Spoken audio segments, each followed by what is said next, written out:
Greetings to you in the name of our Lord Jesus Christ. మన ప్రభువును రక్షకుడు యేసుక్రీస్తు నామములో మీకందరికీ శుభాభివందనములు. We thank God for this privilege that we have every week studying His Word together. ప్రతి వారం కూడా దేవుని యొక్క వర్తమానాన్ని చదువుకోవడానికి దేవుడు ఇచ్చిన అవకాశాన్ని బట్టి దేవుని నామానికి మహిమ కలుగును గాక. And I would like to thank each one of you for taking your precious time to watch this program. మీలో ఒక్కొక్కరు ఇక కార్యక్రమాన్ని చూడడానికి మీ విలువైన సమయాన్ని కేటాయిస్తున్నారు. అందరిని బట్టి మీకు వందనాలు. Today, before we begin our study, let us seek God's blessing. ఈరోజు మనము ఈ యొక్క అధ్యయనం చేస్తూ ఉండగా దేవుని ఆశీర్వాదాలు మనం పొందుకోబోతూ ఉన్నాం. Our loving Father, we thank you for your precious word. ప్రేమ కలిగిన మా తండ్రి, మీ అమూల్యమైనటువంటి వాక్కులను బట్టి మీకు వందనములు. We thank you for the privilege we have of studying your word together. తండ్రి, మేము కలిసి నీ యొక్క వాక్యాన్ని చదవడానికి మీరు ఇచ్చిన అవకాశాన్ని బట్టి మీకు వందనాలు. We thank you for the promise of your Holy Spirit. మీ పరిశుద్ధాత్మ అనే వాగ్దానం మరి దయచేసినందుకు కొరకే మీకు వందనములు. As we open your word, we pray that you will open our hearts and our minds. దేవా, మేము వాక్యాన్ని తెరిచి చదువుతూ ఉండగా మా యొక్క మనస్సులను హృదయాలను మీరు తెరవమని ప్రార్థన Speak చేస్తున్నాం. to us through your word. తండ్రి, మీ వాక్యం ద్వారా మాతో మాట్లాడండి. Give us strength to obey your will. తండ్రి, మీ యొక్క చిత్తానికి మమ్మును సమర్పించుకోవడానికి సహాయం చేయండి. In Jesus' name we pray. యేసు నామమున ప్రార్థించుచున్నాము తండ్రి. Amen. Amen. Some years ago, there was a certain man called Stephen. చాలా సంవత్సరాల క్రితం ఒక స్టీవెన్ అనేటువంటి ఒక వ్యక్తి ఉండేవాడు. He learned that his aunt had died and included him in her will. తన యొక్క ఆంటీ గారు చనిపోయిన తరువాత ఆమె తన యొక్క వీలునామా సమస్తాన్ని రాసిపెట్టింది. He read the will ఆ యొక్క వీలునామా చదివాడు. and it said, "To my beloved Stephen, నా ప్రియమైనటువంటి Stefan, I bequeath my family Bible and all it contains, నా యొక్క కుటుంబం సంబంధమైనటువంటి బైబిల్ గ్రంథంలో సమస్తము ఉన్నాయి. along with the residue of my estate." మీ రుణ బాధలన్నీ తీర్చిన తరువాత అందులో కావలసిన సమస్తాన్ని నేను సమకూర్చి ఉంచానని ఆమె తెలియచేసింది. But after the debts were paid off, మరి రుణ బాధలన్నీ కూడా తీర్చిన తరువాత only a few $100 of the estate remained. ఆమె దగ్గర కొన్ని $100 మాత్రమే మిగిలినాయి. That money was soon gone. ఆ యొక్క ధనం కూడా అయిపోయింది. And all Mr. Stephen had left was the family Bible. అయితే స్టీఫన్ ఉన్నదంతా ఏంటో తెలుసా? ఆ కుటుంబ బైబిల్ని మాత్రం అలా వదిలిపెట్టేశాడు. Which he put in a trunk in the attic. మరి అటిక్ మీద ఆ ట్రంక్లో జాగ్రత్తగా భద్రపరిచాడు. He had to retire on a small pension. చిన్న పెన్షన్తో అతడు కూడా రిటైర్డ్ అయిపోయాడు. He lived in poverty for nearly 30 years. దాదాపుగా 36 సంవత్సరాలు అతడు దరిద్రతలోనే జీవించాడు. Finally, in his 90s, he decided to move into his son's home. చివరిగా తన యొక్క 90వ సంవత్సరం వయసు వచ్చినప్పుడు తన యొక్క కుమారుని కుటుంబంలోనికి వెళ్ళాలని అనుకుంటున్నాడు. While packing his belongings, he ran across his aunt's Bible. అతడు అన్నీ కూడా మరి ప్యాక్ చేసుకున్నటువంటి సమయంలో తన ఆంటీ ఇచ్చిన బైబిల్ దగ్గరికి వెళ్ళాడు. He ran across the Bible and he began leafing through the Bible. అతడు పరిగెత్తుకున్న బైబిల్ తీసుకుని ఒక్కొక్క పేజీ చూస్తూనే ఉన్నాడు. And Mr. Stephen was astonished Stephen ఆశ్చర్యపోతూ ఉన్నాడండి. to find dollar notes scattered through its pages. ఒక్కొక్క పేజీలో కూడా బ్యాంక్ యొక్క కరెన్సీ నోట్స్ అందులో ఉన్నాయండి, dollars. He counted thousands of dollars in cash. వాటిని లెక్క చూస్తే వేల కొలది డాలర్స్ క్యాష్ రూపంలో ఉన్నాయి, ధన A very రూపంలో. large sum at that time. ఆ సమయంలో ఆ దినాలు అది చాలా గొప్ప ధననిధి. The man had spent most of his life in poverty. ఈ వ్యక్తి దరిద్రతలోనే తన యొక్క జీవితాన్ని అంతా గడిపాడు. కానీ He could have been rich. అతడు ఇప్పుడు ఉన్నతంగా ధనవంతుడయ్యాడు. There was a treasure right at his fingertips. ఆ ధననిధి అంతా కూడా తన యొక్క చేతులు వేలు దగ్గరే ఉన్నది. కానీ It was in the Word of God. అది దేవుని వాక్యంలో ఉంది. Is it possible that we too have an amazing treasure right at our fingertips?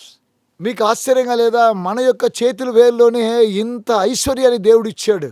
There are millions who believe that the Bible is the most incredible book ever written.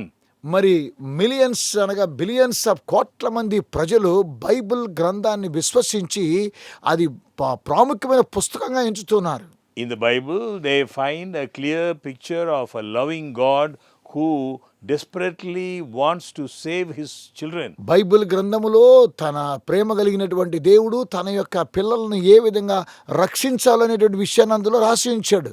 A loving God who wants his children to live with him in his kingdom. మరి ప్రేమ కలిగినటువంటి దేవుడు తన యొక్క పిల్లలు ఆయన రాజ్యములో ఉండాలని కోరుకోవడానికి ఆ బైబిల్ గ్రంథాన్ని రాశాడు. People of every nationality, language group and ethnic background have accepted God's word as a life-changing, precious treasure. ప్రతి దేశంలోనూ ఆయా భాషలు మాట్లాడేటువంటి వారు కూడా ఏ దేవుని యొక్క వాక్యాన్ని అంగీకరించడం ద్వారా వారి యొక్క జీవితాలను విలువైనటువంటి ధననిధిగా మార్చబడుతూ ఉన్నాయి.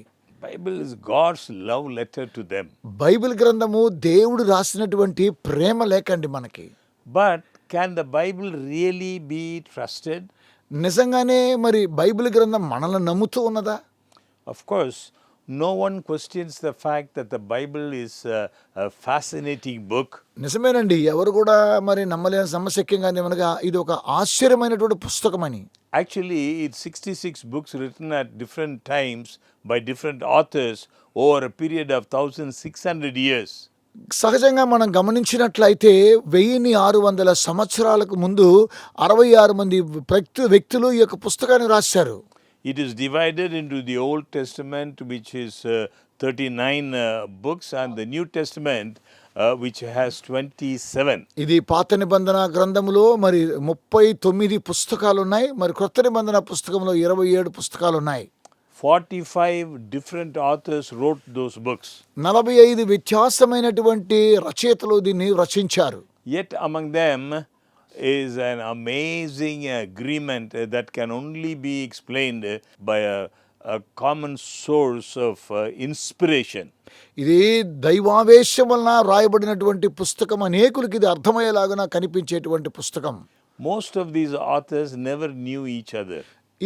ఈ రాసినటువంటి ఆ యొక్క రచయితలందరూ కూడా వారికి ఒకరినొకరు ఎవరికి తెలియదండి. They were from different occupations. వారు వ్యత్యాసమైన ఉద్యోగాలు చేసేవారు. Fishermen, కొంతమంది shepherds, మరి చేపలు పట్టేవారు, కొంతమంది కాపరులు, preachers, కొంతమంది బోధకులు, farmers, రైతులు, statesmen, మరి ఉన్నతమైన అధికారం ఉన్నవారు, kings, రాజులు, and there was one physician also. అలాగే ఒక వైద్యుడు కూడా అందులో ఉన్నాడు.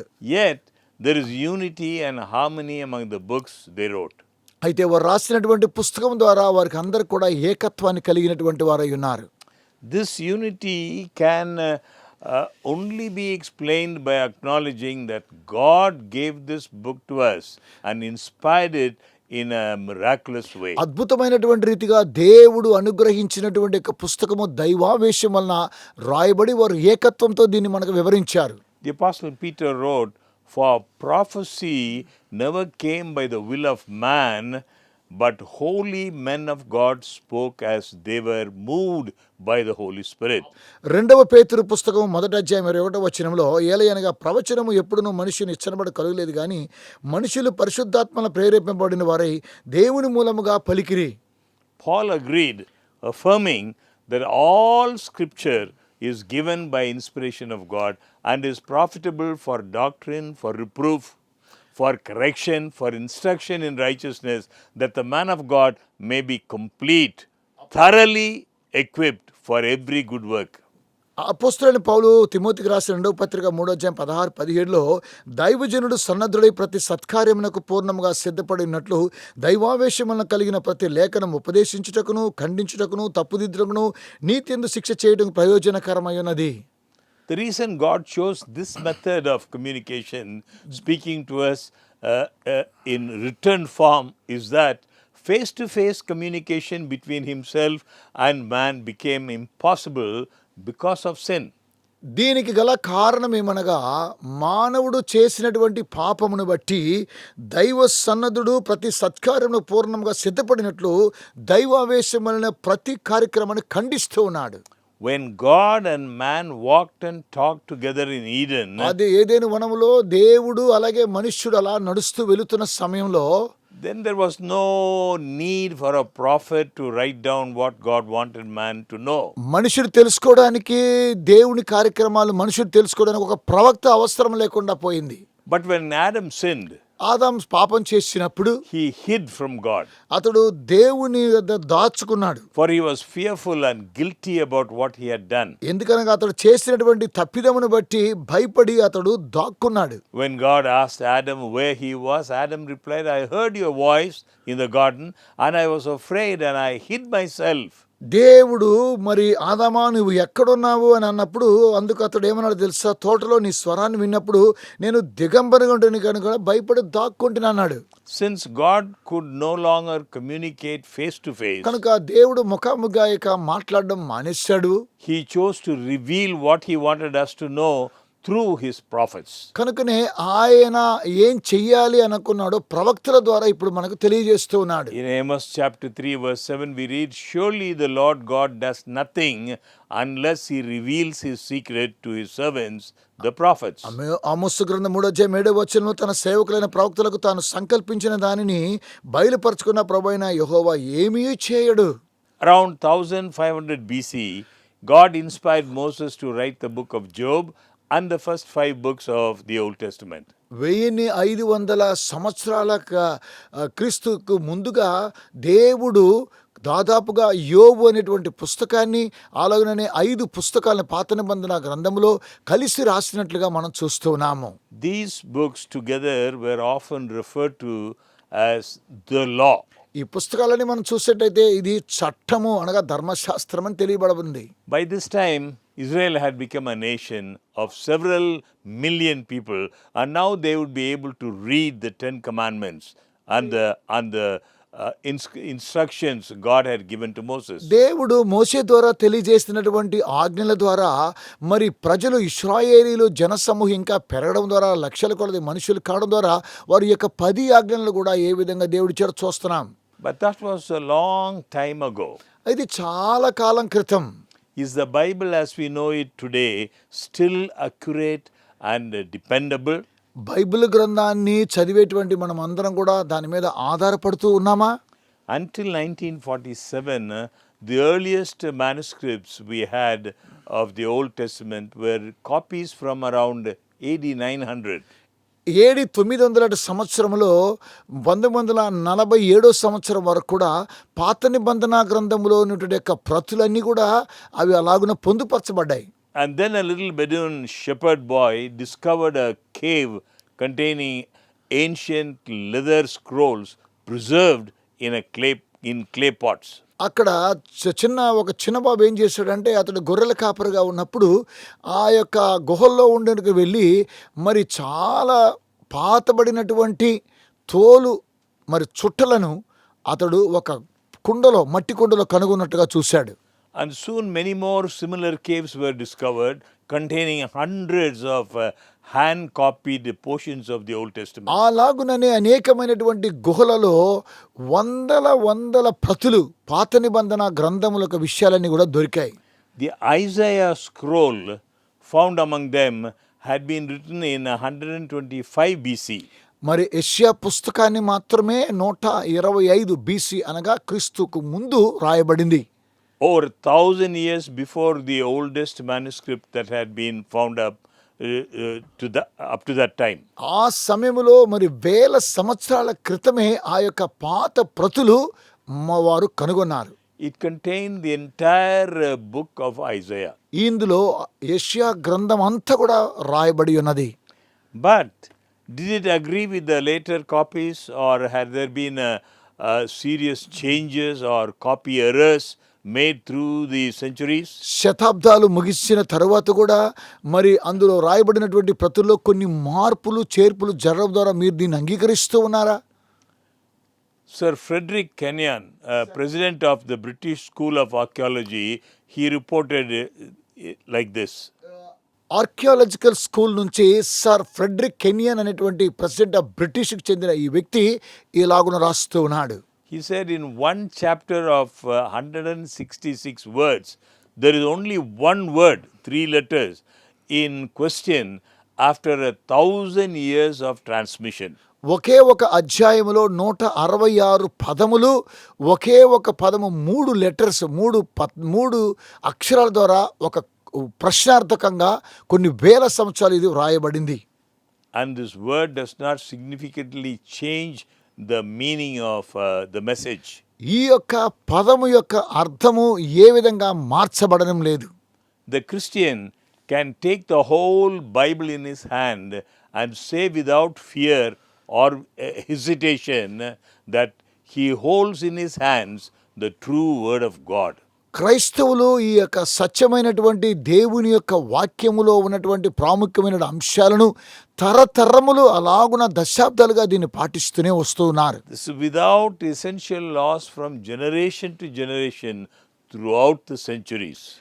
మరి దశాబ్దాల వారీగా మరి ఏది కూడా ఇందులో పోకుండా దాన్ని అలాగున కొనసాగిస్తూ ఉన్నారు.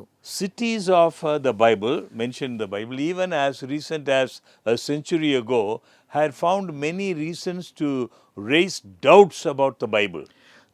దశాబ్దాలు అయిన తరువాత బైబిల్ మీద కొన్ని విమర్శలు వచ్చి మరి కొన్ని సందేహాలు రావడం కూడా మనం చూస్తూ ఉన్నాము. But these doubts have one by one been silenced by the archaeologists. మరి పురావస్తు శాస్త్రములో ఉన్నటువంటి వారికి వచ్చినటువంటి సందేహాల ద్వారా ఒక్కొక్క సందేహం అలాగున మౌనంలోనికి జారిపోయింది. Until the 19th century, little was known about the ancient past except for what the Bible had to say about it. మరి 1900 శతాబ్దంలో కూడా మరి చిన్న విషయాలు మరి ఆ పురావస్తు విషయాలు ఏ విధంగా తెలుపబడ్డాయి మనం చూస్తూ ఉన్నాం. No one could read the hieroglyphic writings of Egypt. ఐగుప్తు దేశంలో ఉన్నటువంటి అర్థాన్ని విడదీసేటువంటి వారు ఎవరు కూడా చదివేవారు లేరు. For example, to decipher the record of history. ఎందుకనగా ఆ యొక్క అర్థాన్ని విడదీసి చెప్పడంలో చారిత్రాత్మకంగా లేదండి. But then in 1798, Napoleon led a military expedition into Egypt. 1798వ సంవత్సరంలో ఆ తర్వాత నెపోలియన్ మిలిటరీ వారు ఐగుప్తు దేశంలోనికి వెళ్ళినప్పుడు Along with his soldiers, he took dozens of artists, linguists, and scientists to explore that wonderful land. ఆ వారితో కూడా కలిసి ఆయన కొంతమంది మరి సైనికులను, కొంతమంది శాస్త్రవేత్తలను, కొంతమంది భాషలు తెలిసినటువంటి వారిని అనేకుల్ని అక్కడికి తీసుకుని వెళుతూ ఉన్నాడు. Everywhere they saw ancient relics containing unreadable messages. ఎక్కడ చూసినా కూడా పురావస్తు శాస్త్రంలో ఉన్నటువంటి మరి చదవలేనటువంటి కొన్ని పుస్తకాలను వారు కనుగొన్నారు. One of Napoleon's soldiers discovered what became known as the Rosetta Stone. మరి ఆ నెపోలియన్ యొక్క సైనికులలో ఒక అతను ఏం చేశాడనగా రొసెటా స్టోన్ అనగా ఈ రాయి ఎలాంటిదో తెలుసుకోవాలనుకుంటున్నాడు. It was a black stone 4 feet long, 2.5 feet wide. అది నల్ల రాయి 4 అడుగులు ఎత్తున్నది, పొడవున్నది, అలాగుననే 2.5 అడుగులు అనగా 76 సెంటీమీటర్లు వెడల్పునది. This stone slab is now housed in the British Museum. ఈ యొక్క రాతిని బ్రిటిష్ మ్యూజియంలో మనం చూడబోతూ ఉన్నాం. This stone played an important role in unlocking the secrets of the Egyptian writings. ఈ యొక్క రాతి మీద ఉన్నటువంటి ఐగుప్తు రాతలో ఉన్నటువంటి మర్మములను అవి విడదీయబడి రాస్తున్నట్టుగా చూస్తూ ఉన్నాం. It contained an ancient decree written in Greek. ఇది గ్రీకు భాషలో పురావస్తు శాస్త్రం రాయబడినటువంటిది. In 1822, a brilliant young French scholar, he was able to decipher, he was able to interpret what was written. 1822వ సంవత్సరంలో ఒక జ్ఞానయుక్తమైనటువంటి యవనస్తుడైన ఫ్రెంచ్ స్కాలర్ ఏం చేస్తాడుగా ఏ విధంగా వీటిని రాయాలన్నటువంటి విషయాన్ని చూస్తూ ఉన్నాడు. He could now read what was written on the Rosetta Stone. ఆ యొక్క రాతి మీద ఏం రాయబడిందో అతడు చదవగలిగాడు. Now the large collection of inscriptions was open for study and they could compare. తర్వాత ఈ చాలా పుస్తకాలన్నీ కూడా ఏకం చేసిన తర్వాత అవి చదవడానికి చాలా దగ్గరలో ఉన్నాయి. Surprisingly, ఆశ్చర్యరీతిగా the stories they told confirmed the accounts found in the Bible. వారు చెప్పినటువంటి కథలన్నీ కూడా బైబిల్ గ్రంథంలో లిఖితములై ఉన్నాయి. The stones cried out that what the Bible had said was true. Bible సెలవిచ్చిన రీతిగా రాళ్ళు ఏడుస్తూ ఉన్నాయనే అంశాన్ని చూస్తూ ఉన్నాం. As archaeologists continue to dig, they continue to find evidence that confirms Bible history. పురావస్తు శాస్త్రవేత్తలందరూ కూడా వారు అలాగున త్రవ్వుతూ బైబిల్ యొక్క చరిత్రను బయటికి తీసుకుని వస్తున్నారు. For example, the discoveries at a place called Tel Marduk. సరే, ఉదాహరణకు మనం చూసినట్లయితే టెల్ మాదుక్ అనేటువంటి ఆ కనుగొనడాన్ని మనం చూస్తే, This is the site of the city of Ebla in Syria. ఇది సిరియా దేశంలో ఉన్నటువంటి ఎబ్లా సిటీ పట్టణంలో కలదు. It was once a rich and advanced society of almost 300,000 people. ఇక్కడ 3 లక్షల మంది కంటే ఉన్నతమైనటువంటి సామాజిక నైపుణ్యత కలిగినటువంటి వారు ఉన్నారు. In a school for scribes attached to the city's palace, 14,000 inscribed clay tablets were found. ఈ యొక్క పాఠశాలలో అనేక మంది శాస్త్రవేత్తలు 14,000 మంది రాసినటువంటి ఆ యొక్క పలకల మీద రాసిన కార్యక్రమాలు చూస్తూ ఉన్నారు, వాటిని కనుగొన్నారు. They were dating back to at least 2300 BC. వారు దానికి వారు ఒక తేదీ నిర్ణయం చేశారు, 2300 క్రీస్తుకు పూర్వమని తెలియజేస్తూ ఉన్నారు. More than a century of municipal records were written on those tablets. ఆ యొక్క పలకల మీద కొన్ని శతాబ్దాలుగా రాయబడినటువంటి కార్యక్రమాలు మనం చూస్తున్నాం. So the Ebla tablets are important for several reasons. ఈ యొక్క ఎబ్లా పలకలు చాలా ప్రాముఖ్యమైనటువంటి కారణాలుగా ఉన్నాయి. First, because they prove without a doubt that written communication and language existed at the time of Moses.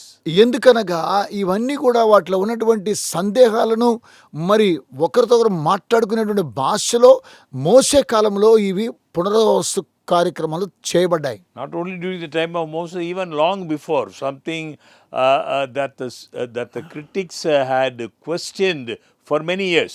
చాలా సంవత్సరాల క్రితమే మోషే కాలానికి ముందుగానే అందులో ఉన్న విమర్శక కార్యక్రమాలు అన్నీ కూడా ముందుగానే ఉన్నా వాటిని అలాగనే పొందుపరిచారు. Second reason why it is important.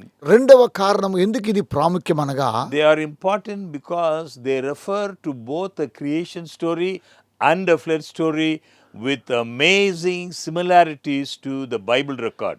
ఆశ్చర్యతగా మనం గమనించినట్లయితే అందులో ప్రాముఖ్యమైనటువంటి అంశముగా సృష్టి యొక్క నైపుణ్యాన్ని అలాగునని ఏ విధంగా జలప్రళయం వచ్చిందో ఆశ్చర్యమైన క్రియలు అందులో బైబిల్ గ్రంథంలో ఉన్నాయి. Third reason why they are important. మూడవదిగా ఎందుకు అవి చాలా ప్రాముఖ్యమైన అంశాలు, They mention names and places that are mentioned in the Bible. Bible గ్రంథములో స్థలాల పేర్లు స్థలాలు అక్కడ ఉన్నాయి. Names such as Abraham, Esau, Israel and Sinai. మనుషుల పేర్లు అనగా మరి అబ్రహాము, ఇస్సాకు ఇలాంటి వారి పేర్లు అందులో రాయబడ్డాయి.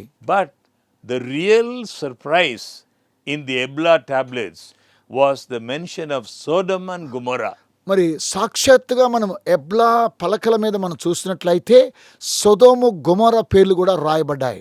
Prior to this discovery, వీటిని కనుగొనడానికి ముందుగా there had been no historical reference to these cities outside of the Bible. Bible గ్రంథమునకు వెలుపల ఈ యొక్క పట్టణాలకు చరిత్ర అంటూ వాటికి కావలసిన నమూనాలు లేవు. Scholars considered them to be mythical sites that only existed in the Bible writers' minds. They thought it was only imaginary. Scholars అనగా శాస్త్రవేత్తలు అందరూ కూడా ఇవన్నీ ఏదో బైబిల్ గ్రంథంలో రాసినటువంటి వారు ఊహాతీతంగా రాశారేమో అని వారు అనుకుంటున్నారు. But once again, the Bible had been shown to be accurate and true. మరోసారి బైబిల్ గ్రంథము ఇది చాలా సత్యమని నిరూపణ చేస్తూ ఉన్నది. King David said, "Thy word is true from the beginning." మరి దావీదు రాజు అంటున్నాడు, నీ వాక్య సారాంశము సత్యమని తెలియజేస్తున్నాడు. Until the 19th century, many scholars believed that Queen Semiramis built Babylon. 19వ శతాబ్దంలో చాలా మంది స్కాలర్స్ అనగా వారు ఏమి విశ్వసిస్తున్నగా క్వీన్ సెమిరామిస్ బబులోని నిర్మాణం చేసింది అనుకుంటున్నారు. But the Bible said differently. అయితే బైబిల్ వేరే విధంగా తెలియచేస్తూ ఉన్నది. Quoting Nebuchadnezzar as saying, "Is this not great Babylon that I have built?" Bible గ్రంథం తెలియచేస్తూ ఉన్నది, నెబుకద్నెజరు ఈ యొక్క మహావిశాల పట్టణం నా బలాధికారంతో కట్టించాను కదా. We read this in Daniel chapter 4 verse 30. ఇది దానియేలు గ్రంథం 4:30 ఈ విషయాన్ని చదువుతున్నాము. So which is it? Who really built Babylon? నిజంగా ఎవరు బబులోను దేశాన్ని నిర్మాణం చేసింది? In 1899, one Robert Coldway began digging up the old ruins of Babylon. 1899లో రాబర్ట్ కోల్డ్వే అనేటువంటి ఒక వ్యక్తి బబులోని యొక్క చరిత్ర, వాటి యొక్క వినాశనాన్ని ఆయన తవ్వి తీస్తూ ఉన్నాడు. Is uncovering tens of thousands of baked bricks, kilned baked bricks. మరి అక్కడ అనేకమైనటువంటి రాళ్ళు అక్కడ దొరికినట్టుగా మనం చూస్తున్నాం. And these bricks bearing the stamp of King Nebuchadnezzar. ఆ యొక్క ఇటుక రాళ్ళ మీద నెబుకద్నెజర్ రాజు యొక్క ముద్రణ అక్కడ దొరికింది. His name was impressed upon the bricks that made up the walls and temples of the city. ఆ యొక్క పట్టణంలో నిర్మాణము చేయబడినటువంటి గోడలకు కానీ ఆ యొక్క ఆలయాలకు కానీ అతని యొక్క పేరు రాయబడింది.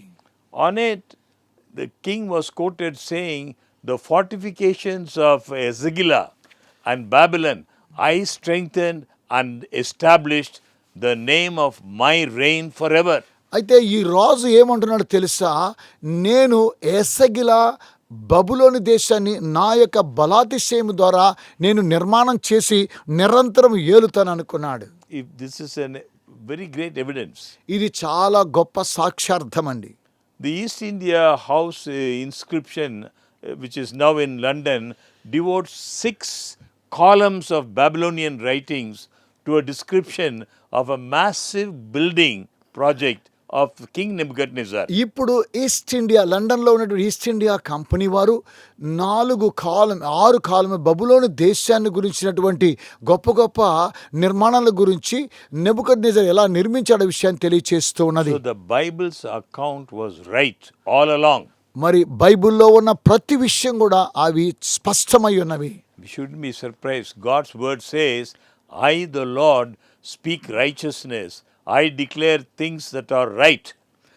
మరి బైబిల్ గ్రంథం తెలియచేస్తూ ఉన్నది, నేను దేవుడినై ఉన్నాను, నేను చేసేటువంటి ప్రతి విషయం కూడా అది సరి అయినదేనే దేవుడు సెలవిస్తూ ఉన్నాడు.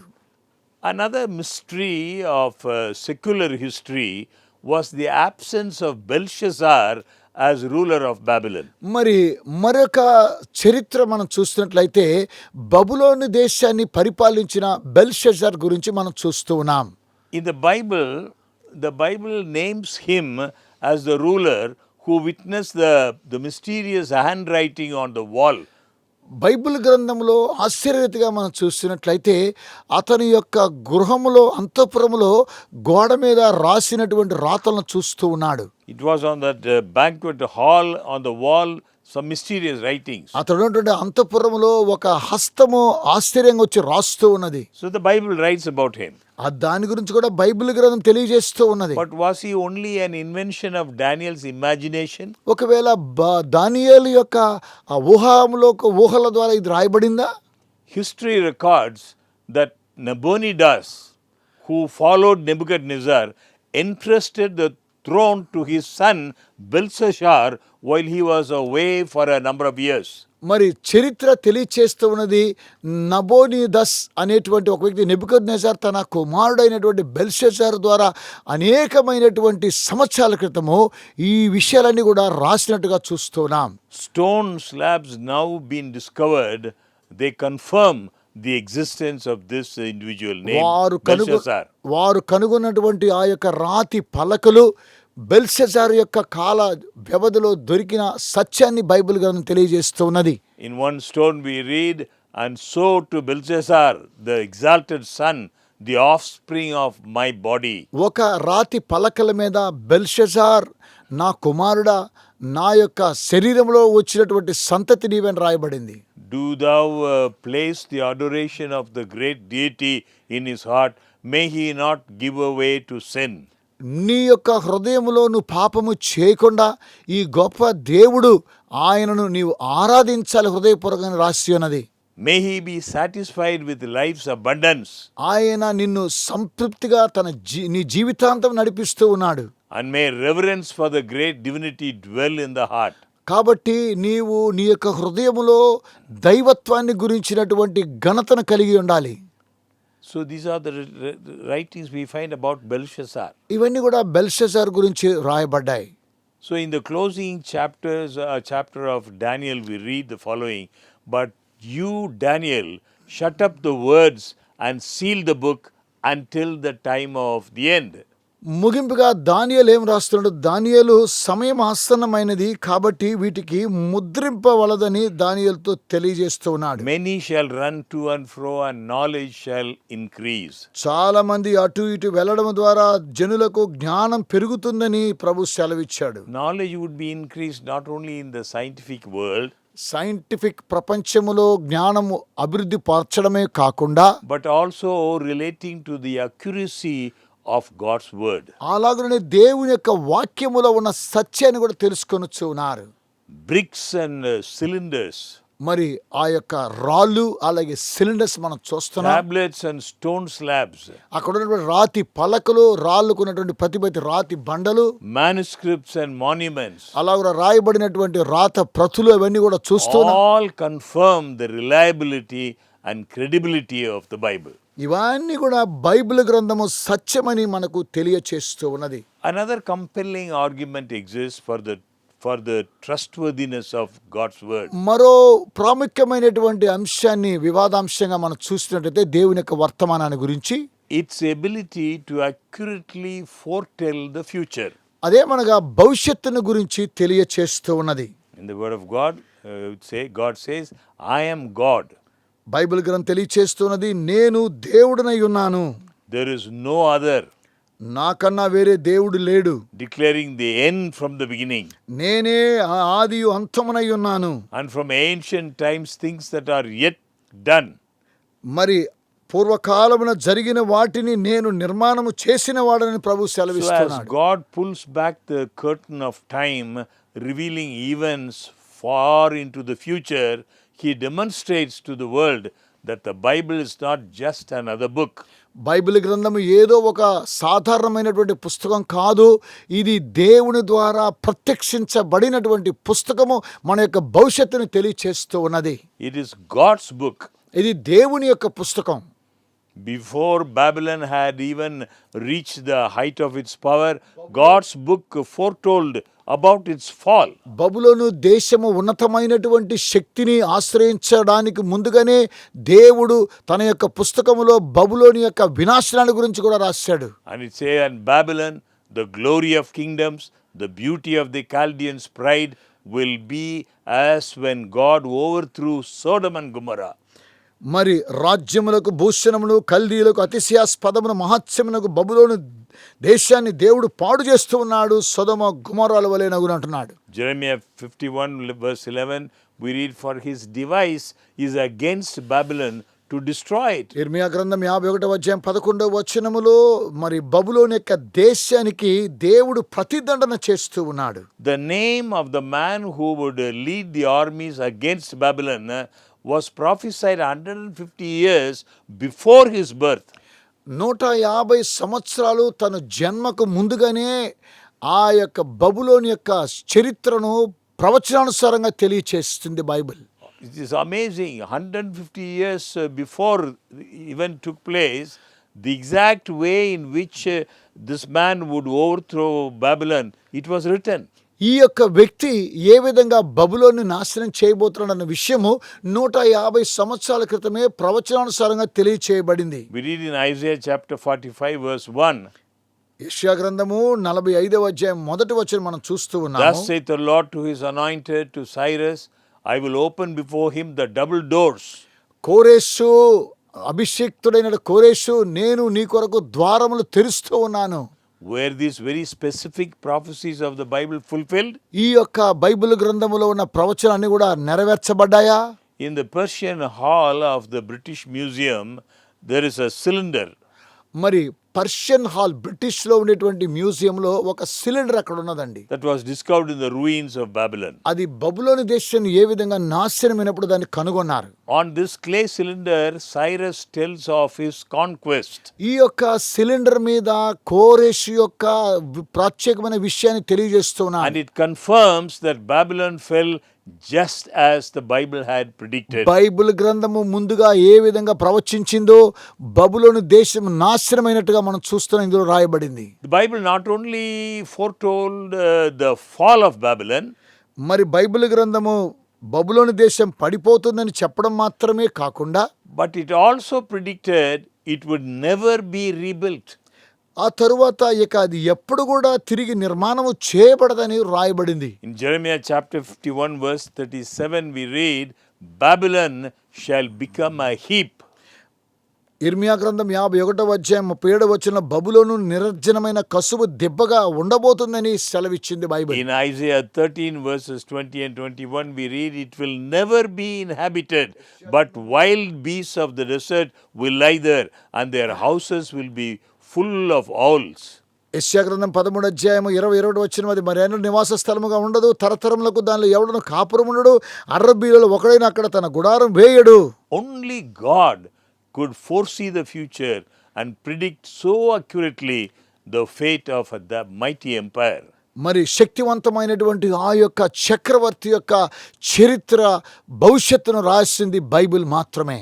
An explorer named Austin describes the site of ancient Babylon as he found it. పురావస్తులో ఉన్నటువంటి బబులోను దేశాన్ని గురించి మరి ఒక ఆస్టిన్ అనేటువంటి శాస్త్రవేత్త ఈ విధంగా రాస్తూ ఉన్నాడు. He says shapeless heaps of rubbish cover for many an acre of the face of the land, a naked and hideous waste. Bible గ్రంథంలో తెలియచేసిన రీతిగా అది మరి నివాస స్థలముగా ఉండకుండా అనేకమైనటువంటి కసువు దెబ్బలుగా అక్కడ కొన్ని సంవత్సరాలుగా ఉన్నట్టుగా అతడు రాస్తున్నాడు. Of Babylon's former glory, nothing remains but its name on a signpost at the roadside in what is modern day Iraq.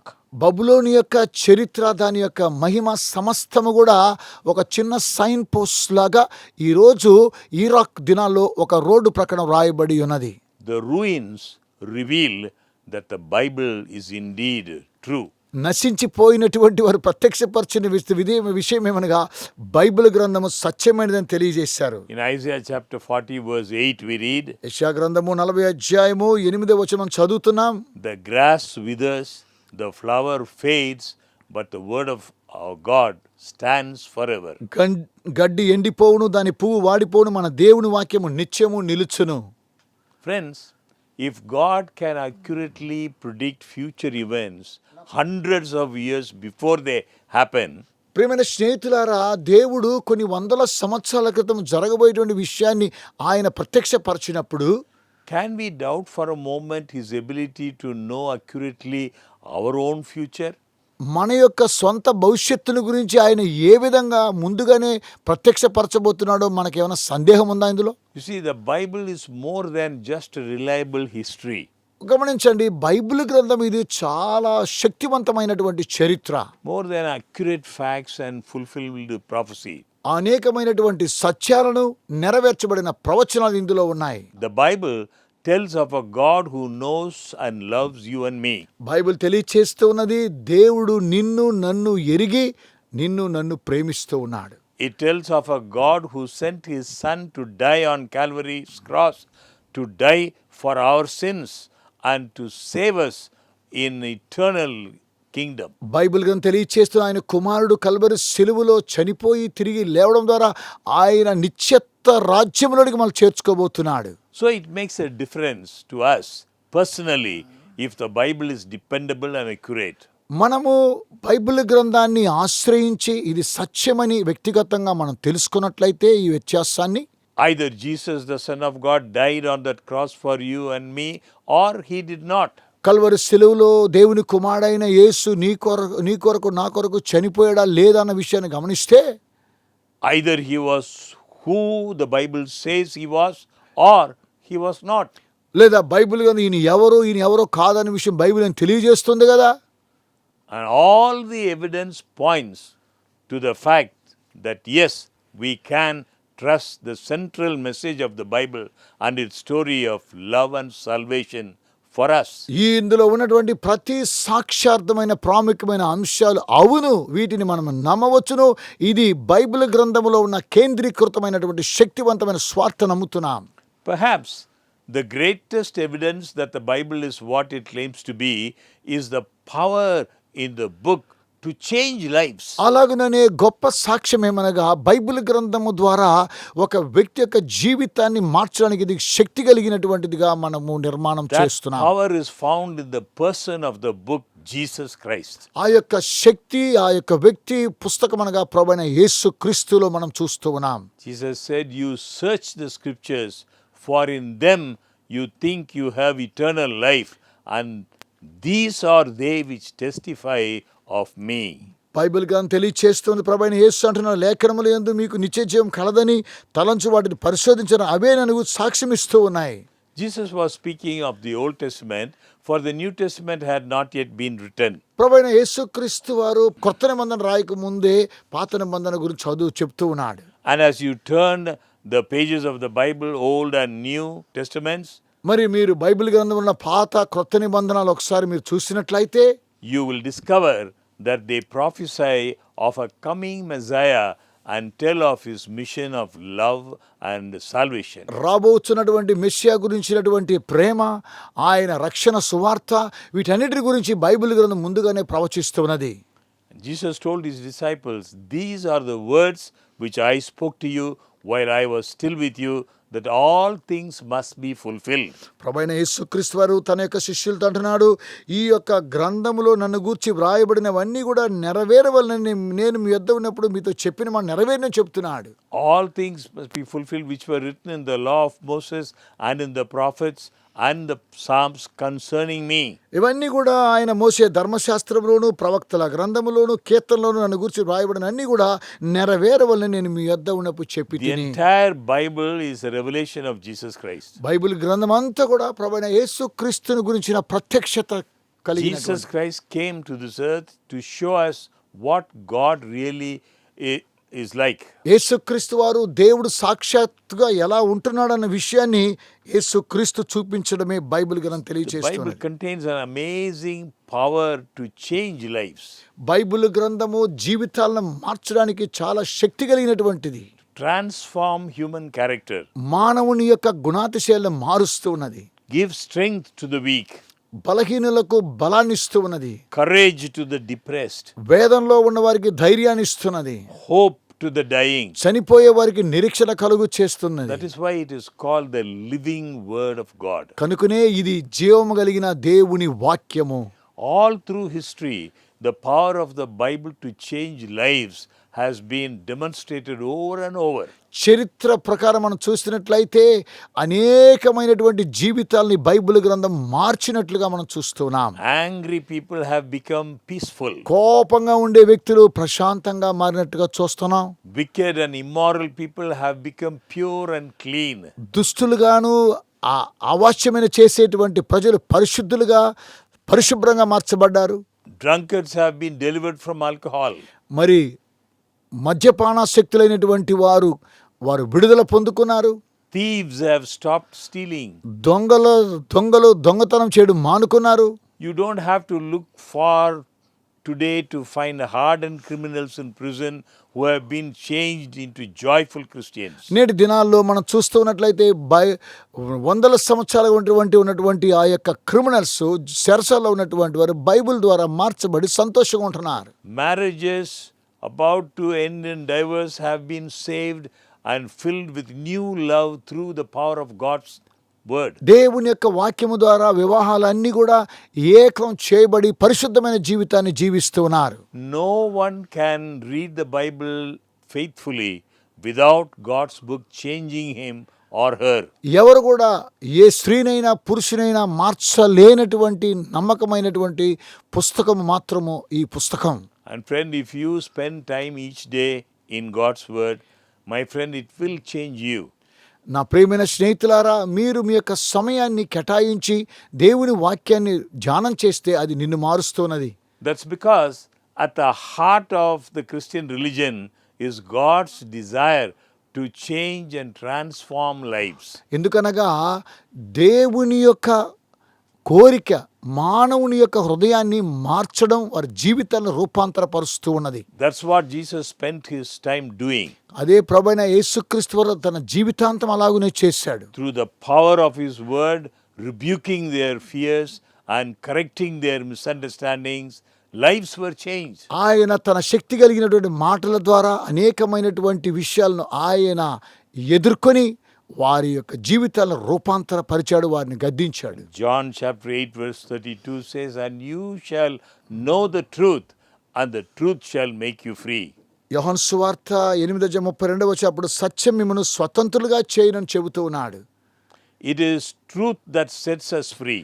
సత్యమే మిమ్మల్ని స్వతంత్రులుగా చేస్తూ ఉన్నది. Truth about ourselves, yes, మనల గురించినటు సత్యం అవును, but even more importantly, the truth about who God is. అంతకన్నా గొప్ప సంగతి ఏమనగా దేవుడు ఎవరనే విషయాన్ని, సత్యాన్ని తెలియజేస్తున్నది His Bible. unconditional love for us that is not based on our performance, ఆయన మితిలేనటువంటి ప్రేమ మనం చేసినటువంటి క్రియల ద్వారా వచ్చినటువంటిది కాదని, based on his patience. ఆయన యొక్క ఓర్పును బట్టి When we fail and when we make mistakes, మనం ఒకసారి పడిపోయి లేదా తప్పిదములు చేసినప్పుడు he is patient with us. ఆయన మనతో చాలా నిరీక్షణ కలిగి దీర్ఘశాంతం His చూపిస్తున్నాడు. compassion for us when we are hurting, ఆయనను మరి నొప్పించినప్పుడు ఆయన తన కనికరంతో చెల్లించిపోతూ his కనికరం sympathy for చూపిస్తున్నాడు. our helplessness, మనము నిస్సహాయ స్థితిలో ఉన్నప్పుడు ఆయన మనకు సహాయపడుతూ his ఉన్నాడు. sympathy for our inability to change ourselves. మన యొక్క నిరాశ్రయ స్థితిలో మనల్ని మార్చడం కోసమే ఆయన మన మీద కనికరం చూపిస్తున్నాడు. So the truth of who God is as revealed in the Bible is liberating. Bible గ్రంథంలో దేవుడు ఎవరు అనేటువంటి విషయాన్ని విడుదల పూర్వకంగా మనం గ్రహించగలుగుతూ ఉన్నాము. Friends, there is no greater power in the world to touch hearts, to change lives. ప్రియమైన స్నేహితులారా, ఈ ప్రపంచంలో మానవ యొక్క హృదయాన్ని తాకి వారి జీవితాలను మార్చేది ఇంకా వేరే ఏది కూడా లేదు. But God's word can only change those who are willing to be changed. అయితే దేవుని యొక్క వర్తమానం, దేవుని మాటలు ఎవరైతే తమ హృదయాలు మార్చాలనుకుంటారో వారి హృదయాలను మారుస్తూ ఉన్నది. Those who are willing to accept Jesus Christ. ఎవరైతే యేసును అంగీకరిస్తున్నారో అట్టి వారి యొక్క హృదయాన్ని దేవుడు మారుస్తున్నాడు. The one the Bible's truths draw our hearts to know and love. Bible గ్రంథంలో సత్యమేమనగా దేవుని యొక్క హృదయమైన ప్రేమ ఆ సత్యాన్ని మనకు దరికి చేరుస్తూ So ఉన్నది. friends, you see, the Bible is not just a book of ideology or philosophy. నా ప్రియమైన స్నేహితులారా, బైబిల్ గ్రంథం ఏదో ఒక తత్వశాస్త్రం లాంటిది మాత్రము కాదు గాని, It's not just useful advice. ఏదో ఒక పనికొచ్చినటువంటి ఒక ఆలోచన పుస్తకం కాదు It గాని, is God's love letter to you. ఇది దేవుడు మనకు రాసినటువంటి ప్రేమ పత్రం. It is His personal invitation for a personal relationship with Him. ఇది వ్యక్తిగతమైనటువంటి జీవితాన్ని ఆయనతో గడపడం కోసమే ఇచ్చినటువంటి పుస్తకం. Let me tell you a story of the power of God's word to change lives. ఒక విషయాన్ని మీకు తెలియచేస్తున్నాను. దేవుని యొక్క వర్తమానం ఏ విధంగా ఒక జీవితాన్ని మార్చగలిగిన శక్తివంతమైన చూపిస్తాను. Many years ago, there was a ship called the Bounty. చాలా సంవత్సరాల క్రితము ఒక షిప్ పేరు బౌంటీ అనేటువంటి ఓడ. In 1790, Captain Bligh and his crew started out from England to bring a load of breadfruit tree plants to transplant in the West Indies. 1790 సంవత్సరంలో captain బ్లై తన యొక్క సిబ్బందితో కూడా ఇంగ్లాండ్ నుంచి బయలుదేరి ఓ గొప్ప బ్రెడ్ ఫ్రూట్స్ ప్లాంట్స్ని అలాగనే ఉన్నటువంటి వెస్ట్ ఇండీస్ కావాల్సినటువంటి ఆహారాన్ని తీసుకురావడానికి వెళ్ళారు. Because of this captain's cruel leadership, because of his mistreatment of his crew, there was a mutiny, and Fletcher Christian, the leader of the mutiny, set Bligh and 18 of the crew, they left them adrift in a small boat and left them. ఈ యొక్క బ్లై అనేటువంటి ఒక వ్యక్తి అతని యొక్క నాయకత్వంలో కఠినంగా ఉండడం ద్వారా అక్కడ ఉండేటువంటి వారి యొక్క సిబ్బంది అందరూ కూడా కలిసి ఫ్లెచర్ అనేటువంటి ఒక క్రైస్తవుని యొక్క నాయకత్వంలో అతడు బ్లై నుండి 18 మంది సిబ్బంది ఒక చిన్న దోణిను అనగా చిన్న పడవలోనికి వారు తామును మార్చుకున్నారు. they managed to find their way back to England because of the expert ability of this captain to navigate. అనుభవం కలిగినటువంటి కెప్టెన్ బ్లై ద్వారా ఏ విధంగా తిరిగి ఇంగ్లాండ్కి తిరిగి వెళ్ళాలన్న విషయాన్ని వారు తెలుసుకోవడం కోసమై The crew on the Bounty didn't fare very well. ఈ యొక్క సిబ్బందికి ఏ మాత్రం కూడా వారికి తెలియదండి. They ended up on the uninhabited Pitcairn Island. వారు ఏం చేశారనగా పిట్ క్యారియన్ అనేటువంటి ద్వీపంలో వారు అక్కడ ఆగిపోయారు. They burned that bounty so they could not be traced. వారు అక్కడ ఉన్నటువంటి ఒక ధోరణి కాల్చబడడం ద్వారా వారు దాన్ని కనుగొనలేకపోయారు. In Tahiti, Bligh had taken on board a number of women and children and a few native men. ఈ యొక్క తాహితి అనేటువంటి ప్రాంతంలో బ్లై అనే ఈ యొక్క వ్యక్తి చాలామంది స్త్రీలను చిన్నపిల్లలను ఆ యొక్క మనుషులను తీసుకుని వస్తున్నాడు. Trouble followed the mutineers సమస్య వారికి ఏర్పడడం ద్వారా as they learned to make liquor. వారు సారా తయారు చేస్తున్నటువంటి సమయంలో There were murders and crimes, and before long there was only one man left. అక్కడ నరహంతకులు మరి అనేకమైనటువంటి చెడ్డ కార్యం చేసేటువంటి వారు అక్కడ ఉన్న ఒక వ్యక్తి అందులో విడవబడ్డాడు. Only one man, John Adams, and a number of women and children. ఒకే ఒక వ్యక్తి, అతని పేరు జాన్ ఆడమ్. ఆ తర్వాత స్త్రీ పురుషులు అందులో ఉన్నారు. So John Adams searched until he found the Bounty's Bible. John Adam ఏం చేస్తున్నాడంటే బౌంటీస్ బైబిల్ని ఎలా ఉందో అలాగున ఎతుకుతూ ఉన్నాడు. Which had been stored away in a chest. ఆయన అలాగున వెళుతూ దాని మీద ఛాతి మీద He ఉంచుకుని started reading it. అది చదువుతూ ఉన్నాడు. As he did so, a tremendous change came over him. ఆ బైబిల్ చదువుతూ ఉన్నటువంటి సమయంలో తన యొక్క జీవితంలో ఒక గొప్ప మార్పు రావడం గమనించాడు. He realized that an important responsibility had come to him to provide a future for these children. అతడు గ్రహించగలిగింది ఏమనగా తన యొక్క పిల్లలకు అతడు వారి పిల్లల భవిష్యత్తును గురించిన బాధ్యతను అతను కనుగొన్నాడు. He began to educate them. వారి కోసం చదువులనిచ్చాడు. Educate them on how to read and write and how to live. ఏ విధంగా చదవాలి, ఏ విధంగా జీవించాలి, ఎలాగ రాయాలని నేర్పించాడు. The amazing transformation in the entire population of the island attracted the attention of passing vessels. ఆశ్చర్యరీతిగా మనం చూసినట్లయితే ఆ యొక్క ద్వీపవాసులందరూ కూడా మార్పు చెందడము, వారు పాత్రలో వారు ఒకరు మార్పు చేసుకోవడం చూస్తూ This amazing transformation of this entire population attracted the attention of the British government and finally the whole world. ఆ యొక్క కార్యక్రమం చేయడం ద్వారా బ్రిటిష్ ప్రభుత్వము వారిలో ఉన్న మార్పు ప్రపంచ దేశంలోనే వ్యాపించింది. Because of this one Bible. ఒకే ఒక బైబిల్ ద్వారా ఈ కార్యక్రమం జరిగింది. Great change. గొప్ప మార్పు వచ్చింది. Friends, this Bible can change your life. నా ప్రియమైన స్నేహితులారా, ఈ యొక్క బైబిల్ మీ యొక్క జీవితాలను మారుస్తుంది. When we read the Bible, the same Holy Spirit which inspired the Bible writers to write down God's word centuries ago transforms our lives. Bible గ్రంథం మీ యొక్క జీవితాన్ని మార్చడం ద్వారా, పరిశుద్ధాత్మ ద్వారా, దైవావేశం వలన రాయబడిన యొక్క లేఖనము ద్వారా మన జీవితాలని మారుస్తున్నది. It is our privilege to study God's word. దేవుని యొక్క మాటలు చదవడం దేవుడు మనకిచ్చిన అవకాశం. Study his word with an open mind and in simple faith.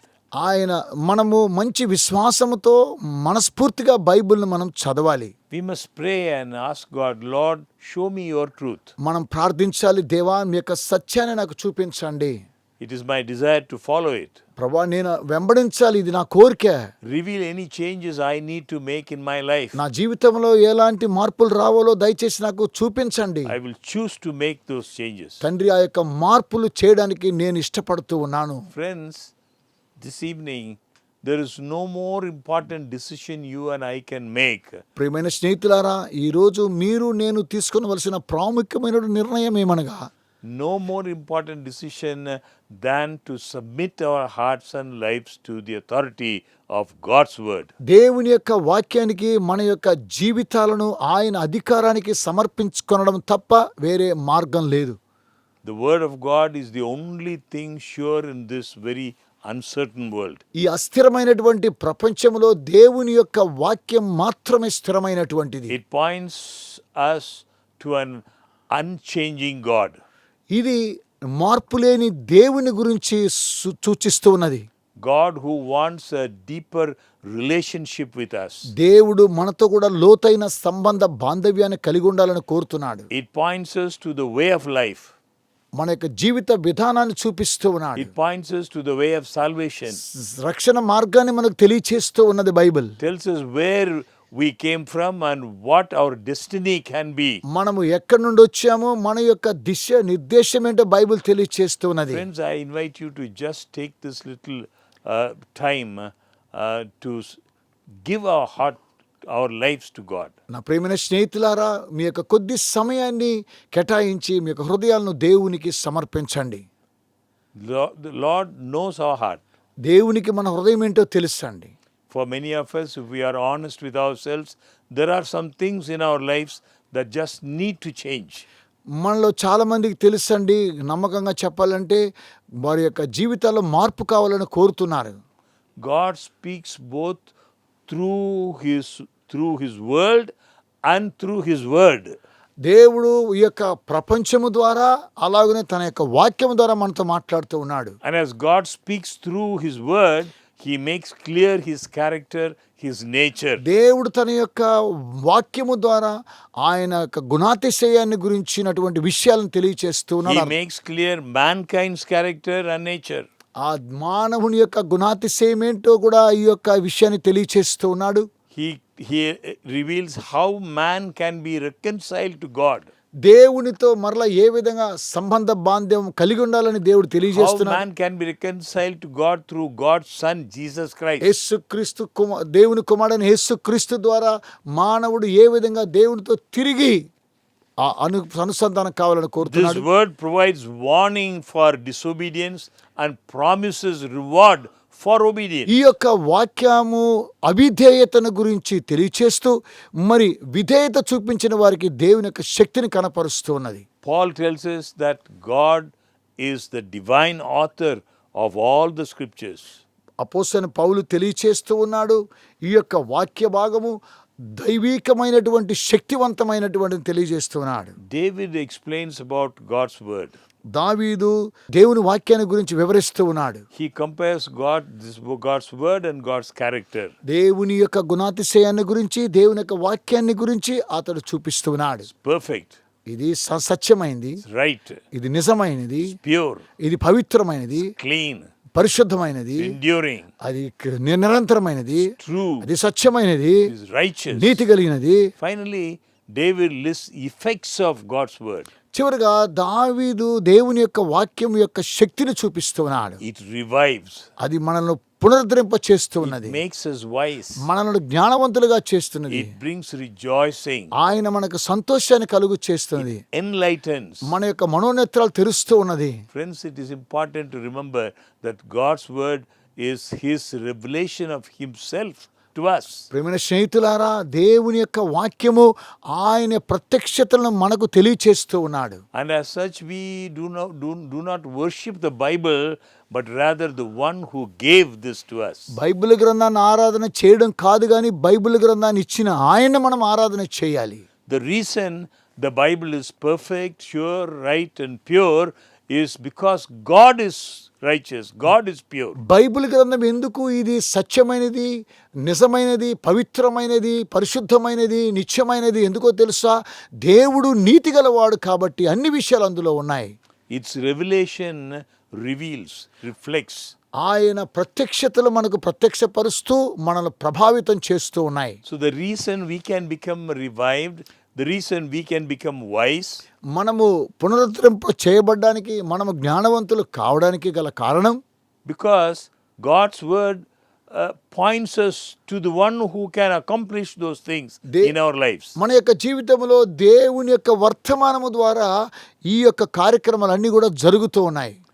God gives us himself. దేవుడు తను తాను సమర్పించుకున్నాడు. And we find all those things in him. అందులోనే ఆయనలో సమస్తాన్ని కలిగి ఉన్నాం, కనుగొంటున్నాం. It is the word of God that points us to the God of this word. ఈ యొక్క దేవుని వాక్యము ద్వారా దేవుని యొక్క వర్తమానాన్ని మనకు తెలియజేస్తూ ఉన్నాయి. How does God want to use this passage of scripture to revive you, to revive me? ఈ యొక్క దేవుని వర్తమానము మీలో నన్ను మిమ్ములను ఏ విధంగా పునరుద్ధరింప చేస్తున్నాయి?